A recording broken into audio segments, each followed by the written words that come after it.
오늘 시장에서 많은 관심을 받았던 30개의 종목 어떤 게 있을까요? 이 화제의 종목들 중에서 내일장 흐름까지 주목해보면 좋을 혹은 주의해야 할 종목들 찾아보겠습니다. 베스트 30 시간입니다. 거래소에서 외국인이 3거래일 연속해서 물량을 덜어냈지만 그래도 그 매도 폭이 전거래일에 비해서 조금은 줄었고요. 기관에서는 연기금과 금융투자가 조금 수급 방어 역할을 해주고 있습니다. 이 안에서 종목별, 업종별 자세한 이야기는 두 분과 함께 살펴볼게요. 헤르메스 스탁 하창원 본부장, 기업공시연구소 변영인 대표와 함께합니다. 두 분 안녕하세요. 네, 반갑습니다. 네, 저희 베스트 30는 외인과 기관 매수 상위, 상승률과 하락률, 검색 상위까지 총 5가지 기준을 토대로 먼저 30개의 종목을 추려냈는데요. 이 베스트 30 지금 바로 확인해 보겠습니다. 네, 오늘의 베스트 30가 등장했습니다. 우선 기관 매수 상위에 경영권 분쟁 불붙은 티웨이항공, 또 한화시스템, 여기에 최근 기관이 꾸준히 물량을 모았던 현대무백스가 등장했습니다. 외국인은 HD 현대인프라코어, 그리고 긍정적인 전망이 나온 현대로템의 러브콜을 보냈고요. 투자자들은 여전히 이 자율주행 그리고 유리기판 관련주에 관심을 갖고 있습니다. SKC 많이 검색했고 클로봇과 SOS랩도 오늘 검색 상위로 등장했습니다. 네, 이렇게 오늘 시장의 특징 좀 살펴봤는데 두 분은 어디에 주목을 해주셨을지 먼저 하 본부장님 이야기 들어볼게요. 첫 번째로 어떤 종목 살펴볼까요? 네, 저는 실리콘2를 들고 왔습니다. 네. 오늘 많은 산업군들이 상당히 좀 좋은 흐름이 나왔지만 그 중에서도 화장품 쪽도 좀 같이 움직였고요. 주가가 눌림 이후에 한번 상승 나오고 다시 한번 상승을 해주고 있는 상황이어서 좀 유의미한 가격대죠. 35,000원에서 16,000원을 뛰어넘으면 다시 한번 좀 4만 원대 트라이하지 않을까라고 보고 있습니다. 일단은 플랫폼 회사이기 때문에 화장품 산업의 약진에 따라서 좀 플러스 알파 요인이 충분히 있지 않을까라고 기대를 받고 있는 회사이고요. 또 유럽과 중동 지역에서의 이런 진출 이벤트가 좀 상당히 크게 작용을 하지 않을까라고 보여집니다. 특히나 이제 외형 성장이 계속적으로 확대가 되고 지역적인 확장이 나오고 있는 상황이기 때문에 아무래도 좀 기대감은 굉장히 높다라고 보시면 좋을 것 같고, 또 특히나 북미 같은 경우는 지금 창고라든지 이런 것들 계속 확대를 하고 있거든요. 근데 그 수준이 상당히 좀 가파르게 진행이 되고 있다라고 보시면 돼요. 그래서 지금 이제 화면에 나오는 것처럼 미국이나 이제 기타 지역에서 좀 많은데, 이제 나머지 지역들이 확장이 되는 부분에서 추가적인 이제 기대감들이 굉장히 높아진다라는 거죠. 그리고 이제 굉장히 유명한 브랜드들이죠. 탑10의 브랜드 중심으로 이제 수요가 계속 확대가 되고 있고, 이게 이제 플랫폼 회사이다 보니까 아무래도 잘 나가는 회사들이 많아지면 많아질수록 사실 플러스 알파 요인이 상당히 많이 늘어나거든요. 그리고 특히나 이제 말씀드렸던 두 가지 지역이 지금 실리콘2에 의존을 하는 그 비중이 꽤 높습니다. 그래서 어쨌든 이쪽 지역에서의 성장은 실리콘2의 성장으로 이어질 수 있다라고 보시면 됩니다. 물론 수출입 데이터가 사실 굉장히 유의미하게 나오진 않았는데 주어 밀수라든지 이런 이슈들이 좀 있다 보니 다음 달까지는 조금 같이 체크해서 보셔야 될 것 같고요. 또 이제 북미 쪽에서도 신규 물류를 계속적으로 늘려 나가고 있는 상황이죠. 그래서 이런 흐름들이 높아지게 되면 당연히 유통이 늘어나고 거기에 따른 수익성이 좋아지기 때문에 기대감이 됩니다. 그리고 여기서 만약에 단기 차입금 이슈가 좀 크게 나오면 한번 이제 물량을 모았다가 이제 분배하는 식으로 진행이 되기 때문에 그런 것들이 주가 상승할 때 굉장히 좀 이 실적에 대한 상승 트리거로 작용을 했었거든요. 그래서 그런 내용들까지 나오는 좀 체크를 해봐야 되지 않을까라고 보고 있고, 주력 브랜드 외에 또 기타 다른 브랜드에서의 기대감도 보여주고 있어서 얼마나 또 추가적으로 들어오는지에 따라서 이제 모멘텀이 달라질 수 있지 않을까, 이렇게 정리드리겠습니다. 네, 오늘 하 본부장님과 첫 번째 종목으로 실리콘2 살펴봤습니다. 오늘 양 매수가 유입되고 주가도 강세 보였는데 이 글로벌 시장 관련해서 수익성 기대감이 나오고 있고 다음 달까지 수출입 데이터는 함께 체크해보자라고 짚어주셨습니다. 자, 이번에는 변영인 대표님의 첫 번째 종목으로 가볼게요. 어떤 거 살펴볼까요? 네, 오늘 경영권 분쟁 이슈가 좀 부각됐던 티웨이 항공을 좀 가지고 나왔는데, 일단 최근의 수급 동향, 특히나 오늘의 수급 동향은 외인과 기관의 양수급이 있었고요. 이 부분은 2거래일 연속 순매수 흐름들을 좀 보여주고 있는데, 전체적으로 1월에 전반적인 외인과 기관의 수급들이 좀 견조한 흐름들을 좀 보여주고 있었고, 오늘 좀 부각됐던 이슈가 사실 이 대명선호그룹이 이 해당되는 어떤 경영진의 어떤 퇴진이라든가 유상증자 등을 좀 요구하는 경영 개선안에 관련된 내용 증명을 좀 발송을 하면서 다시금 경영권 분쟁에 관련된 가능성들이 재부각되면서 오늘 수급 기대감들이 일부 좀 반영이 됐고, 여기서 이 중간 지주 회사인 티웨이 홀딩스가 상한가, 그리고 티웨이 항공이 오늘 6%대 종가 마감을 좀 하는 그런 모습을 좀 보여줬는데 9%대 9.6% 정도 상승 마감 좀 해줬고요. 여기 대해서 TUA 홀딩스의 최대 주주인 예림당의 주가도 한 16%대까지 좀 상승했던 그런 흐름들 좀 보여줬는데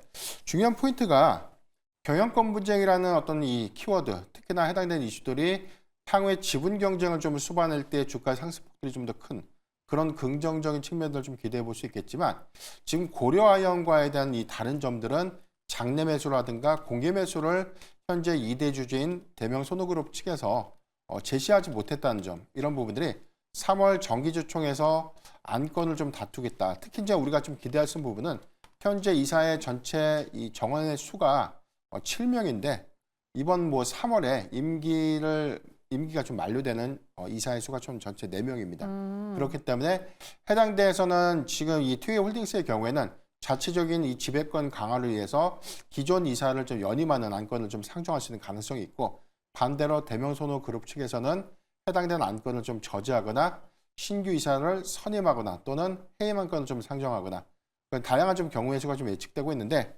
지분율을 좀 확인을 해봤을 때 3분기 지표에서에 대한 지분율 좀 잠깐 보면요.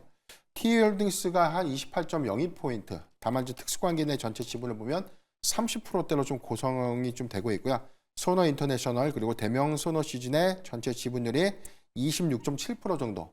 그래서 이제 전반적인 어떤 지분의 격차는 약 3% 정도 안팎에서 좀 차이가 날 것인데, 해당되는 안건이 좀 다소 애석하게도 전체 이 상법 기준에서 발행주 총수의 3분의 2에 대한 이 찬성 안건들이 있어야 해임이 좀 가능하기 때문에 사실상 현재 지분율로는 해임은 좀 더 불가능한 그런 관점도 우리가 좀 눈여겨봤을 때, 현재 이 대명손호그룹이 TUA항공에 관련된 경영권 분쟁들을 위협하고 있는 요소는 좀 될 수는 있겠지만, 고려아연처럼 이 박빙을 좀 다루거나 또는 지분 경쟁이 다시금 좀 부각되면서 수급의 연속성들을 이어가기에는 좀 다소 좀 제한적이지 않을까라고 볼 수 있기 때문에, 이에 따른 수급의 변동성들을 좀 유의를 좀 해봐야 될 것 같고요.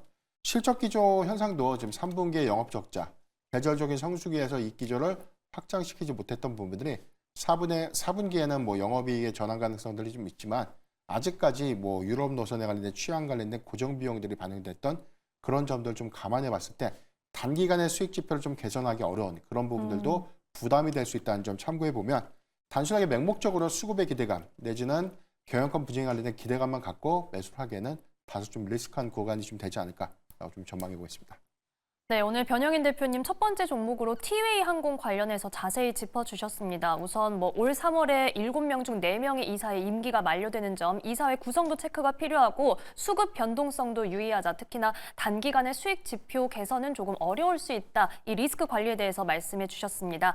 자, 저희 첫 번째 종목 한마디로 정리해보고 넘어갈게요. 먼저 하창원 본부장님의 실리콘2 한마디 들어보겠습니다.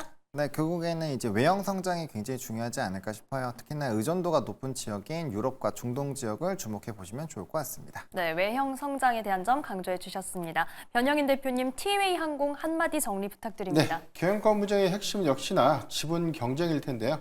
현재는 장내 매수, 공개 매수에 관련된 이슈가 없다면 상승폭 또는 수급의 연속성들을 좀 이어가기에는 다소 좀 제한적이지 않을까라고 보시기 때문에 수급 변동에 특히나 더 유의를 좀 해야 되지 않을까라고 좀 전망드리겠습니다. 네, 지금은 기대감보다는 조금은 신중하게 바라봐야 할 구간인 것 같습니다. 자, 저희는 두 번째 종목으로 넘어가 볼게요. 하창원 본부장님, 두 번째 종목 어떤 거 살펴볼까요? 네, 현대로템을 들고 왔습니다. 금일 방산주들이 또 모처럼 또 빵긋 웃어줬는데요.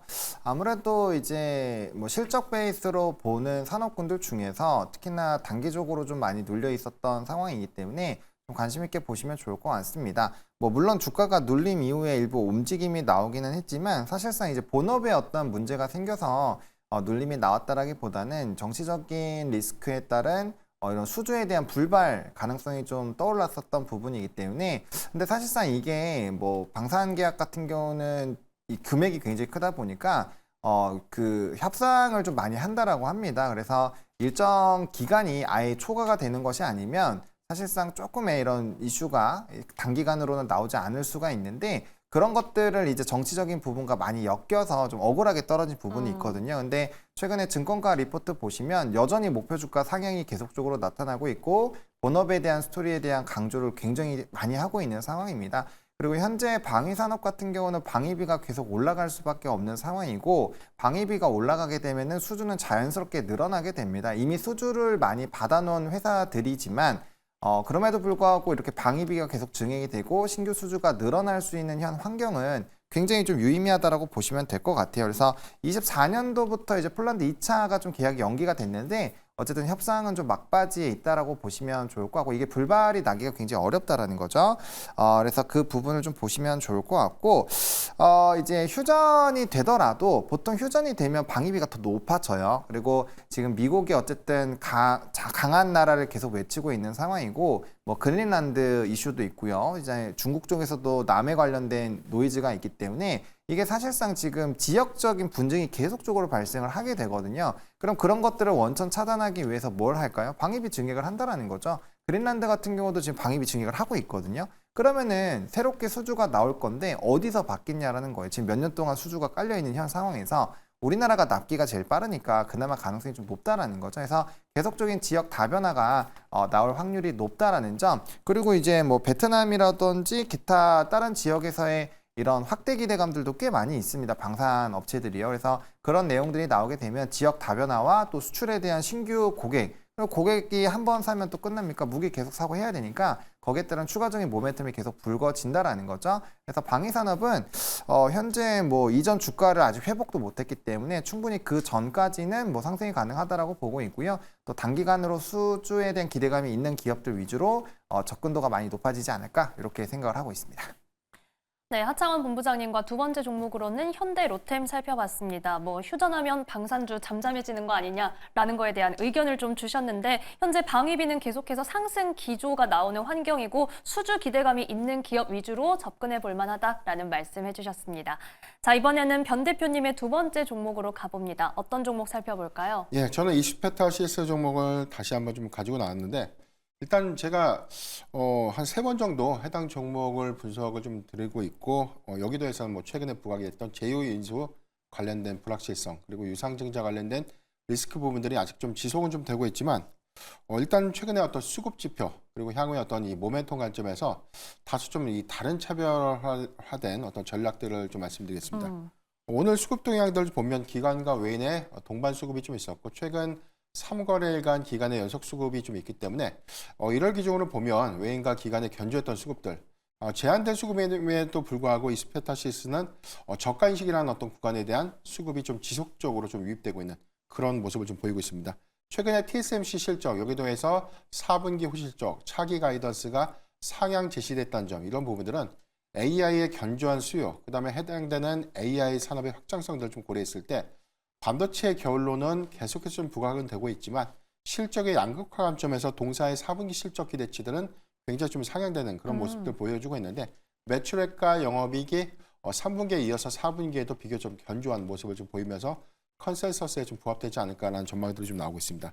특히 엔비디아의 차세대 GPU에 관련된 양상 모멘텀 이런 부분들이 고객사의 캐파 증설로 좀 이어지고 있는데 해당에서는 MLB 기판에 관련된 수요 확장으로 좀 이어질 수 있는 부분들이 가장 큰 수혜가 좀 예상되고 있고 이런 부분들은 2025년도에 대한 성장성 이 부분이 2024년도 대비해서 35% 정도 증가될 수 있는 증익 모멘텀들을 계속해서 좀 주시해 보면 성장성에 좀 이견은 없다라고 볼 수 있겠습니다. 다만 좀 아쉬운 부분들이 지금 금융감독원의 2차 정정명령 부과 이후에 현재까지 증권신고서를 다시 제출하고 있지 못하고 있기 때문에 만약에 정정명령 부과일로부터 3개월 안에 증권신고서를 좀 제출하지 못한다면 사실상 이 철회로 좀 간주되면서 해당된 신고서 해당 절차들은 좀 종결이 좀 되는 그런 부분들이 있고요.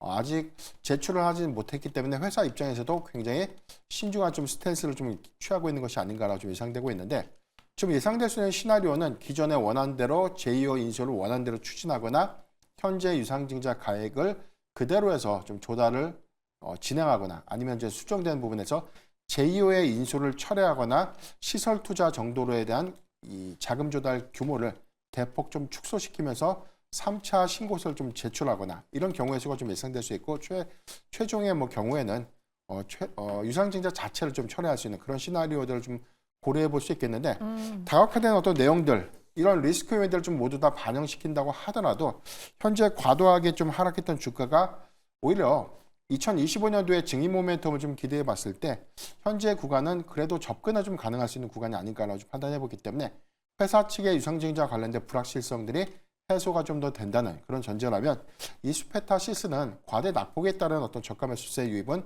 충분히 좀 접근이 좀 가능한 구간이 되지 않을까 좀 말씀드렸습니다. 네, 변 대표님의 두 번째 종목 이수 페타시스였습니다. 실적과 성장성에는 이견이 없고 이 제휴 인수와 유상증자 여부 관련해서 이수 페타시스에 어떤 선택지들이 있는지 자세히 짚어주셨으니까요. 이어지는 내용들 꼼꼼하게 체크해 보시기 바랍니다. 자, 저희는 두 번째 종목도 정리해 볼게요. 변 대표님 이수 페타시스 한마디 부탁드립니다. 네, AI 모멘텀의 견조한 수급과 연속성을 좀 고려해 봤을 때 2025년도에는 충분히 좀 기대할 수 있는 요인이 있다. 실적의 기대 요인을 좀 주목을 해보고요. 유상증자 그리고 제휴에 관련된 인수 불확실성들의 해소를 다시 한번 주목해보자라고 좀 말씀드렸습니다. 네, AI 관련된 모멘텀 강조해 주셨고요. 앞서 과대 낙폭에 따른 저가 매수 가능성도 짚어주셨습니다. 자, 이번에는 하본 부장님 현대로템 한마디 부탁드립니다. 네, 뭐 실적만 믿고 가시면 될 것 같습니다. 네, 실적 포인트 다시 짚어주셨네요. 자, 저희는 마지막 종목으로 가보겠습니다. 하창원 본부장님 세 번째는 어떤 거 살펴볼까요? 네, 로보티즈를 들고 왔습니다. 이제 로봇주들이 굉장히 또 핫하게 움직임이 나타나고 있고 또 시간에서도 그런 흐름이 나왔습니다. 이게 이제 마인드봇이 좀 부각이 되면서 이제 관련된 종목군들이 움직였는데 사실 이제 요거와 연관되어 있는 기업 중에 하나가 유진 테크원이라는 회사가 있어요, 생산이. 그래서 유진 로봇이 아마 좀 제일 강하게 내일 움직이지 않을까라고 보고 있고요. 또 위치도 좀 상당히 낮거든요. 그래서 그것 좀 보시면 좋을 것 같고, 그다음에 이제 로보티즈 같은 경우는 LG전자의 뒷배가 있죠. LG전자가 7.4%, 그러니까 거의 90억 원 정도를 좀 투자한 회사인데 우리나라에서 이제 레인보우 로보틱스가 어떠한 로봇의 이벤트가 있을 때 좀 트리거를 당겨주는 것처럼 결과적으로 로봇도 이제 대기업들의 자본 전쟁이 일어날 수밖에 없는 구역이지 않을까라고 생각을 합니다. 사실상 휴머노이드 로봇만 하더라도 미국에서도 뭐 엄청나게 지금 경쟁을 하고 있는 상황이고, 뭐 금일 이제 신문 보신 분들은 아시겠지만 중국 기업의 로봇이 보행을 하는 것들이 좀 영상도 나오고 뉴스로도 많이 나왔거든요.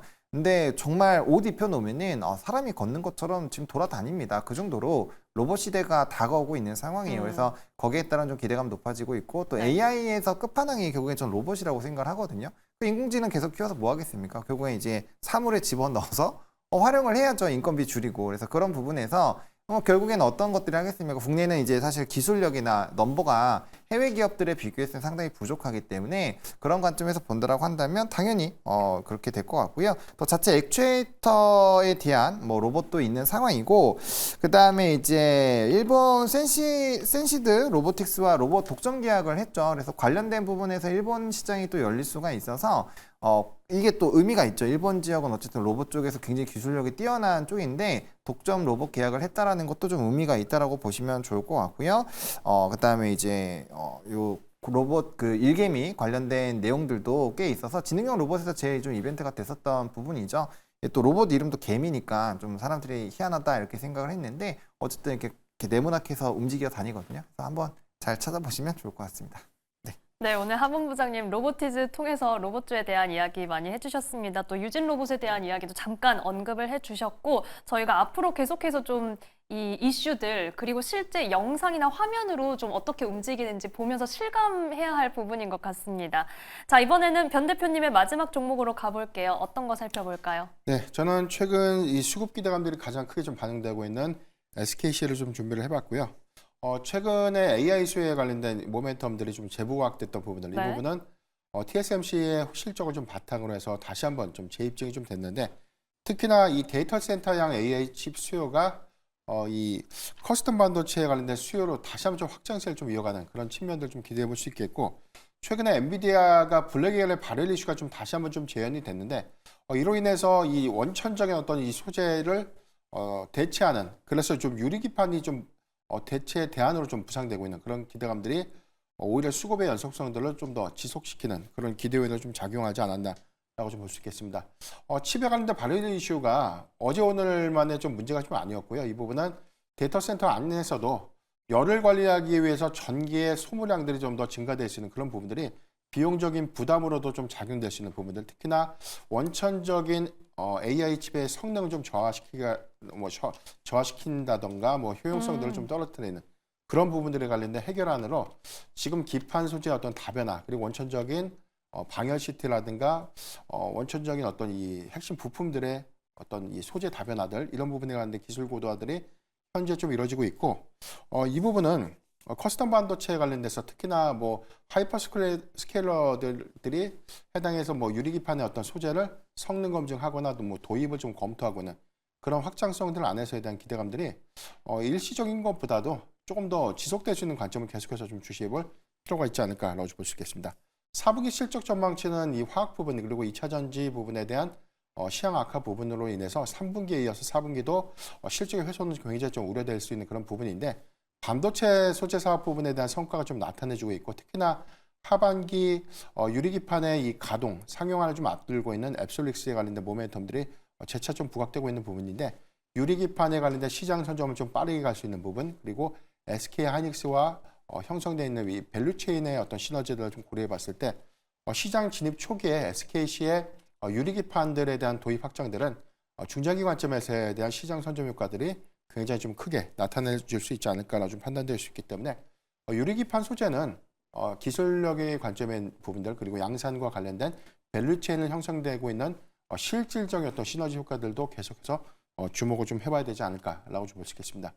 실적 부분에서는 지금 다소 뭐 화학 부분에 관련된 시장은 좀 해소될 수 있는 그런 부분들은 좀 제한적이지만 2차 전지의 부분에서는 2025년도에 전기차 캐중 구간이 좀 완화될 수 있는 그런 기대감들이 좀 남아있기 때문에 전반적인 반도체 소재 사업 부분에 대한 성과 그리고 2차 전지 섹터의 어떤 실적 개선 부분 특히나 동박의 가동률 상향 부분들 좀 주목해보면 SKC의 추가적인 상승 여력은 좀 남아있지 않을까라고 좀 전망해 보겠습니다. 네, 오늘 변 대표님과 마지막 종목으로 SKC 만나봤습니다. 뭐 강한 시세를 내지 않는 날에도 검색 상위로 계속 베스트 30에 등장을 합니다. 그만큼 여러분들의 관심이 높은 종목인데 시장 선점 포지션 그리고 기술력과 양산 밸류체인 이 부분을 잘 체크해야 한다라고 짚어주셨습니다. 자, 이 일각에서는 뭐 로봇과 유리기판 하나가 가면 하나는 쉬는 거 아니냐 이런 의견도 나오고 있는데 그런 만큼 두 분의 대응 전략 만나보겠습니다. 하본부장님 로보티즈 한마디 부탁드립니다. 네, AI 끝판왕은 제가 로봇이라고 말씀드렸죠. AI가 잘 되려면 유리기판이 가야 됩니다. 그래서 같이 가는 거라고 보면 될 것 같고요. 저는 휴머노이드 바람. 네. 결국에는 이제 사람 반, 로봇 반 그런 시대가 올 겁니다. 얼마 안 남았다고 보고 있어서 우리 이제 휴머노이드 인간의 인력이 뺏기지 않게끔 열심히 노력을 해보면 좋을 것 같습니다. 네, 사람 반, 로봇 반, 거기에 유리기판 손잡고 같이 가야 된다. 아이, 이렇게 말씀해 주셨습니다. 자, 변 대표님도 SKC 유리기판 한마디 부탁드립니다. 유리기판의 상용화 부분들을 계속해서 좀 주목해야 되는 포인트고 올해 개화기를 좀 앞두고 있기 때문에 당장의 실적 기여효과들은 좀 낮지만 2026년도 하반기부터 일부분에 대한 양산 체계를 더욱더 좀 국권이 좀 개선해 나간다면 확장성은 이견이 없다라고 볼 수 있겠고 특히나 4분기 어닝미스에 관련된 노이즈가 좀 있으면서 주가 좀 조정을 좀 받는다면 오히려 해당되는 조정 구간들은 매수의 기회로 좀 활용할 수 있는 점. 그래서 너무 시황 악화에 관련된 우려감들보다는 2025년도에 대한 시황 개선을 조금 더 기대해 보는 것이 좋겠다라고 말씀드리겠습니다. 네, 결국은 양산 체계가 얼마나 탄탄하게 좀 자리 잡게 되는지 저희가 좀 긴 호흡으로 바라보도록 해야겠습니다. 자, 오늘 베스트 30 두 분 말씀은 여기까지 듣겠습니다. 지금까지 헤르메스 스탁 하창원 본부장, 기업공시연구소 변영인 대표와 함께했습니다. 고맙습니다.